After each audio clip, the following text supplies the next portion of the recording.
Betulkah Muhammad sewaktu Mi'raj telah bertemu dengan para nabi di planet-planet lain?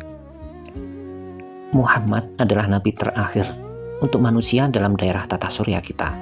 Lihatlah pernyataan dalam surat ke-33 ayat 40. Semua rasul sebelum beliau telah berlalu. Semuanya sudah menemui maut tanpa kecuali, termuat pada surat ketiga ayat 144.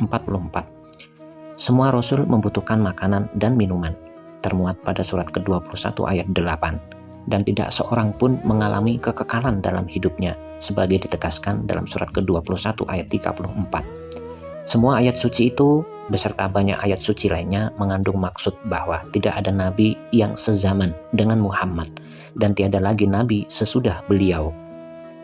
Alasan ini membatalkan pendapat bahwa Muhammad pernah berjumpa dengan nabi lain, baik di bumi ini maupun di planet lain.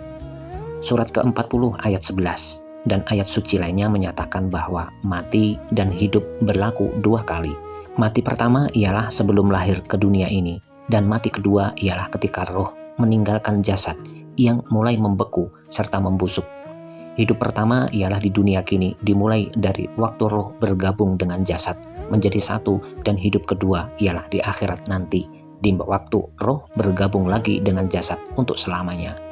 Nabi Adam dan semua nabi lainnya yang pernah hidup di bumi telah meninggal dan berkubur di bumi kecuali seorang saja, yaitu Isa Al-Masih. Keadaan itu tidak mungkin Muhammad untuk berjumpa dengan masing-masingnya di permukaan planet lain. Kalau akan berjumpa juga, maka kejadian itu hanya dapat berlaku di bumi ini. Tetapi semua nabi itu telah mati, dan Muhammad hanya mungkin menemui bekas tubuh yang telah berproses jadi debu.